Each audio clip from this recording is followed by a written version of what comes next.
సరే పిండం అని ఒక సినిమా వచ్చింది తెలుసా? విన్నావా నువ్వు ఆ సినిమా గురించి? విన్నా, చూడ. పాజిటివ్ విన్నావా నెగిటివ్ విన్నావా సినిమా గురించి? బాగుందంట అని విన్నా నేను. బాగుందంట కాదు, బాగుంది సినిమా అని చెప్పి నేను కూడా విన్నా. విని వెళ్దామనే లోపు సినిమా థియేటర్లో లేదు. లేదు, అవును. ఈవెన్ మేము అనుకున్నాం, నేను సత్య పోదాం అనుకున్నారా? పిండం పోదామని పక్కా అనుకున్నారు కదా? 100%. మరి మా కంటెంట్ ఉన్న సినిమానే కదా అది. So we have to accept the fact. వెనకాల ఏం జరుగుతుంది అనేది మీకు తెలీదు. మీ దాకా సినిమా వస్తుంది, చిన్న సినిమాలు వస్తున్నాయి అంటే దాని వెనకాల పెద్ద కథలు ఉన్నాయి. పెద్ద ప్రొడ్యూసర్స్ ఉన్నారు. పబ్లిసిటీకి పైసలు ఉంటే వాళ్ళ దగ్గర పైసలు పెడతారు. ఇప్పుడు ఫిబ్రవరి 2కి ఇన్ని సినిమాలు రిలీజ్ ఉన్నాయి. ఎవరు ఎంత పబ్లిసిటీ ఉన్న దాంట్లో చేసుకుంటూ వెళ్తున్నారు అనేది నీకు కూడా తెలుసు.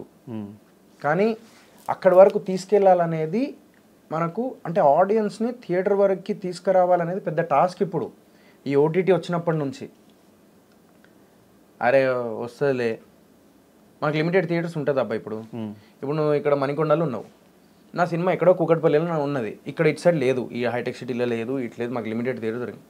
అబ్బా ఇప్పుడు ఆడదాకా ఏం వెళ్తాం, తర్వాత రేపు వెళ్దాంలే, తర్వాత ఓటీటీలో వస్తుందిలే. ఇలాంటి మైండ్ సెట్తో ఉన్న వాళ్ళకి అలా చూడకండి. వెళ్ళి నా సినిమా చూడండి దయచేసి, ఫస్ట్ డే మార్నింగ్ షో వెళ్ళి చూడండి అని చెప్పి నేను మోకాళ్ళ మీద కూర్చొని నేను అడగడం జరిగింది. అది నా యాటిట్యూడ్ ఎప్పటికీ ఎట్లా ఉంటుంది. అందులో ఒక మెసేజ్ ఉంటుంది, అందుతే కాళ్ళు లేదా మెడ జుట్టు ఏదో అన్నారు. అలా నేను ఎప్పుడు లేను నేను. నాకు అనిపించింది నేను చెప్తా. అది నేను ఇప్పుడు కూడా నేను ఆన్సర్ ఇవ్వచ్చు వాళ్ళకి, నెగిటివ్ కమెంట్ చేసేటోళ్ళే నేను ప్రతి ఒక్కరికి ఆన్సర్ ఇవ్వచ్చు. నాకు వస్తాయి బూతులు, పక్కా గోదావరి కానీ స్ట్రీట్లో తిరిగినోని నేను. కానీ నేను ఇప్పుడు మాట్లాడాలనుకోవట్లేదు ఇక. నేను అందుకే ఎప్పుడు మాట్లాడలేను ఈ మధ్య. నేను ఈ మధ్య ఏ రోజు అది ఈ మధ్య మాట్లాడటం మానేసావు అంటే మేబీ ప్రొడ్యూసర్ అయ్యావు, సినిమా కాపాడాలి, సినిమాకి డబ్బులు రావాలి అంటే. మరి అలా అంటే ఇలాంటి ఇష్యూస్ నేను ఒకవేళ వెనక ముందు గుద్దేస్తాను ఎందుకన్నా నేను దానికి మళ్ళీ నెగిటివ్ ఇస్తుంటే ఎందుకు నేను దానికి రియాక్ట్ అవ్వలేదు? మరి అప్పుడు ఆ సిచ్యువేషన్లో చెప్పినా అయిపోయింది. ఇక చెప్పేటోళ్ళు చెప్తారు భయ్, చెప్పేటోళ్ళు చెప్తారు, చెప్పని వాళ్ళు చెప్పరు. నీ జోలికి రాకుండానే నువ్వు నెగిటివ్ కామెంట్లు పెడుతున్నావే ఒక మనిషి మీద.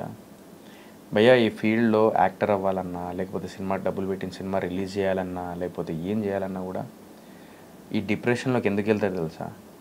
ఈ ఫీల్డ్లో మమ్మల్ని ఏదో తొక్కేస్తున్నారని కాదు, మమ్మల్ని జనాలు ఎంత యాక్సెప్ట్ చేస్తే అంత మోటివేట్ అవుతాం, ఎంత నెగిటివ్ చేస్తే అంత డిప్రెషన్లోకి వెళ్ళిపోయి అలాంటివి జరుగుతాయి.